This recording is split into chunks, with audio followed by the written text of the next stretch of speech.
अंतर्राष्ट्रीय खबरों के बाद स्थानीय खबरों को जानने के लिए चलते हैं प्राइम स्टूडियो। अमित शाह बोले, पीएम के लद्दाख दौरे से ऊंचा होगा वीर सैनिकों का मनोबल। सीमा के हालात को जटिल नहीं बनाना चाहिए, पीएम मोदी की लद्दाख यात्रा पर बोला चीन। अब सितंबर में होगी जेईई मेंस, जेईई एडवांस और नीट की परीक्षाएं, केंद्रीय मंत्री निशंक ने लिया बड़ा फैसला। आईसीएमआर का नोट जल्दी कीजिए, 15 अगस्त तक लाना है कोरोना का टीका। हिस्ट्री सीटर विकास दुबे की मां ने कहा, मैं तो कहती हूं पुलिस उसे पकड़ ले और फिर एनकाउंटर कर दे।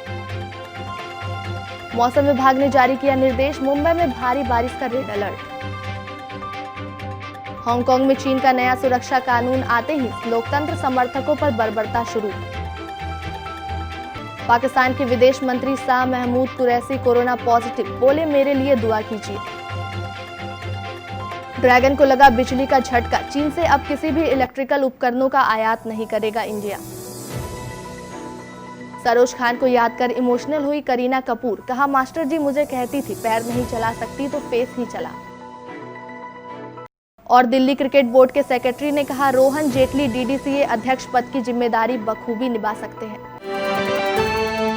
चीन के साथ जारी तनाव के बीच प्रधानमंत्री नरेंद्र मोदी के लद्दाख दौरे को केंद्र सरकार के मंत्रियों व भाजपा नेताओं ने सेना तथा जनता के मनोबल ऊंचा करने वाला कदम बताया है। गृह मंत्री अमित शाह ने कहा कि पीएम मोदी का लद्दाख दौरा वीर सैनिकों का मनोबल ऊंचा करेगा। उन्होंने सैनिकों के साथ पीएम मोदी की कई तस्वीरों को ट्विटर पर साझा करते हुए लिखा कि सामने से नेतृत्व। प्रधानमंत्री नरेंद्र मोदी लद्दाख के अग्रिम मोर्चों पर सेना, वायुसेना व आईटीबीपी के जवानों के साथ उनका यह दौरा हमारे वीर सैनिकों के मनोबल को ऊंचा करेगा। प्रधानमंत्री नरेंद्र मोदी ने चीन और भारत की सेनाओं के बीच जारी गतिरोध में शुक्रवार 3 जुलाई को पूर्वी लद्दाख का औचक दौरा कर सैनिकों से मुलाकात की। उधर चीन ने इस पर प्रतिक्रिया देते हुए कहा कि किसी भी पक्ष को ऐसा कदम नहीं उठाना चाहिए जिससे सीमा पर हालात जटिल हो। मोदी ने लेह का दौरा किया, जहां उन्होंने सेना, वायुसेना और आईटीबीपी के जवानों के साथ बातचीत की। मोदी के साथ प्रमुख रक्षा अध्यक्ष जनरल विपिन रावत और सेना प्रमुख जनरल एमएम नरवणे भी थे। मोदी ने कहा कि विस्तारवाद का दौर समाप्त हुआ और भारत के शत्रुओं के लिए सशस्त्र बलों के कोप और क्रोध को देख लिया है। दिल्ली सहित देश भर में कोरोना के संक्रमण को देखते हुए सरकार ने जेईई मेंस और नीट की जुलाई में प्रस्तावित परीक्षाओं को टाल दिया है। अब यह परीक्षाएं सितंबर में होगी। इसके साथ ही जेईई एडवांस की परीक्षा अब सितंबर में होगी। मानव संसाधन विकास मंत्रालय ने इसकी तारीखों का भी ऐलान कर दिया है। फिलहाल परीक्षाएं जुलाई और अगस्त में अलग अलग तारीखों पर प्रस्तावित थी। इसके साथ ही यह भी साफ हो गया कि आईआईटी सहित दूसरे सभी उच्च शिक्षण संस्थानों में नया शैक्षणिक सत्र अब सितंबर से ही शुरू होगा। कोरोना वायरस महामारी के प्रकोप को रोकने के लिए दुनिया भर में इसके वैक्सीन की तलाश जारी है। भारत में भी कोरोना का टीका बनाए जाने के लिए तेजी से काम हो रहा है। Indian council of medical research ने इस संबंध में प्रमुख जांचकर्ताओं को खत लिखकर 15 अगस्त तक कोरोना का टीका बनाने के लिए कहा है। ऐसे में कई एक्सपर्ट इस बात से हैरान हैं। उनका कहना है कि यह असंभव तो नहीं है, लेकिन इतनी जल्दी कैसे हो सकता है। दरअसल आईसीएमआर डीजी बलराम भार्गव ने वैक्सीन की परीक्षण प्रक्रिया को जल्द पूरा करने के लिए भारत बायोटेक और मेडिकल कॉलेजों को प्रमुख जांचकर्ताओं को एक पत्र लिखा है।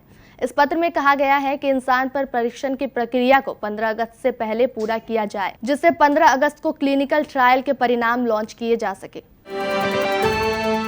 कानपुर के बिकरू गांव में विकास दुबे नाम के एक हिस्ट्री शीटर को पकड़ने गई पुलिस टीम पर हुए हमले में 8 पुलिस कर्मियों की मौत हो गई। घटना के बाद पूरे देश में विकास दुबे को लेकर चर्चा हो रही है। इधर विकास दुबे की मां सरला देवी ने कहा कि अच्छा होगा अगर वह खुद सरेंडर कर दे। धोखे से भागता रहा तो पुलिस उसे एनकाउंटर में मार देगी। मैं तो कहती हूँ पकड़ लो और फिर एनकाउंटर कर दो। उसने बुरा काम किया है। निर्दोष पुलिस वालों की हत्या कर उसने बहुत ही गलत कार्य किया है। उसे कड़ी से कड़ी सजा मिलनी चाहिए। सरला देवी ने कहा कि विकास दुबे राजनेताओं के संपर्क में आने के बाद अपराध की दुनिया में शामिल हो गया था। वो विधानसभा चुनाव जीतना चाहता था। उसने राजनाथ सिंह की सरकार में मंत्री रहे संतोष शुक्ला पर भी हमला किया था। कोरोना संकट के बीच महाराष्ट्र में भारी बारिश का दौर भी जारी है। इस बीच मौसम विभाग ने अगले 24 घंटे के लिए मुंबई के साथ साथ रायगढ़ और रत्नागिरी के लिए भारी बारिश का रेड अलर्ट जारी किया है। मौसम विभाग ने कहा कि शनिवार को मुंबई, पालघर, ठाणे और रायगढ़ जिले में भारी से भी बहुत ज्यादा भारी बारिश हो सकती है। समाचार एजेंसी पीटीआई के मुताबिक महाराष्ट्र के कुछ और इलाकों में भी बेहद ज्यादा बारिश की आशंका है। बिहार में मानसून की बारिश लगातार जारी है। राज्य में शुक्रवार को आकाशीय बिजली गिरने से 16 लोगों की मौत भी हो गई थी। हांगकांग में चीन का नया कानून आते ही लोकतंत्र समर्थकों पर बर्बरता शुरू हो गई। विरोध प्रदर्शन के दौरान आजादी के नारे लगाने पर एक नागरिक पर नए सुरक्षा कानून के तहत अलगाववाद और आतंकवाद को उकसाने का आरोप लगाया गया। वह चीनी कानून का पहला शिकार बताया जा रहा है। चीन ने अपने नियंत्रण वाले हांगकांग में गत मंगलवार को यह नया कानून लागू किया है। इस कानून के तहत बुधवार के मार्च में शामिल हुए 370 से ज्यादा लोगों को गिरफ्तार किया गया था। इस बीच हांगकांग की सरकार ने स्वतंत्र हांगकांग के नारे को गैरकानूनी करार देते हुए यह नारा नए कानून के तहत अलगाववाद को दर्शाता है। पाकिस्तान के विदेश मंत्री शाह महमूद कुरैशी ने शुक्रवार 3 जुलाई को बताया कि वह कोरोना वायरस से संक्रमित हैं और पृथकवास में हैं। पाकिस्तान तहरीक-ए-इंसाफ नेता ने ट्विटर पर लिखा कि कल शाम उन्हें हल्का बुखार महसूस हुआ और तत्काल पृथकवास में चले गए। उन्होंने ट्वीट किया कि मेरे कोविड-19 के संक्रमित होने का पता चला है। अल्लाह के शुक्र से मैं मजबूत हूँ और ऊर्जावान महसूस कर रहा हूँ। मैं घर में ही अपना काम करता रहूंगा। कृपया मेरे लिए दुआएं कीजिए। पूर्वी लद्दाख की गलवान घाटी में वास्तविक नियंत्रण रेखा पर भारत चीन सीमा विवाद के बीच सरकार ने चीन को एक और करारा झटका दिया। शुक्रवार को बिजली मंत्री आर.के. सिंह ने कहा कि भारत अब चीन जैसे देशों के बिजली उपकरणों का आयात नहीं करेगा। राज्यों और केंद्र शासित प्रदेशों के बिजली और नवीन एवं नवीकरण ऊर्जा मंत्रियों के सम्मेलन के उद्घाटन सत्र को संबोधित करते हुए उन्होंने यह भी कहा कि बिजली वितरण कंपनियों को आर्थिक दृष्टि से मजबूत बनाना जरूरी है, क्योंकि ऐसा नहीं होने पर क्षेत्र व्यावहारिक नहीं रह पाएगा।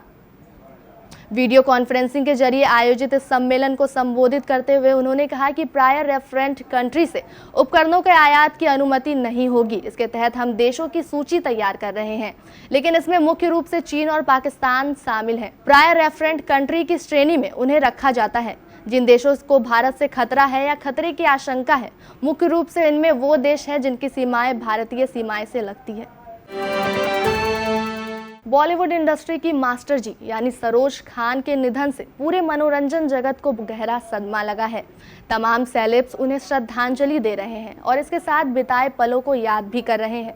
इसी बीच करीना कपूर ने भी सोशल मीडिया पर सरोज खान से जुड़ी यादों को साझा किया है। करीना ने यह भी बताया कि सरोज खान से उन्होंने क्या सीखा जिसे वह आज तक नहीं भूली है।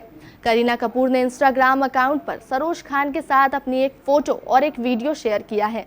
दरअसल ये फोटो और वीडियो फिल्म जब वी मेट के सेट का है, जिसके कैप्शन में करीना कपूर ने लिखा, मास्टर जी हमेशा मुझे कहती थी कि पैर नहीं चला सकती तो फेस ही चला। उन्होंने मुझे यही सिखाया कि डांस मुस्कान और आंखों से मुस्कुराने को कैसे एंजॉय करते हैं। पूर्व केंद्रीय मंत्री स्वर्गीय अरुण जेटली के बेटे रोहन को दिल्ली क्रिकेट एसोसिएशन के अध्यक्ष की कमान सौंपने की तैयारी में है।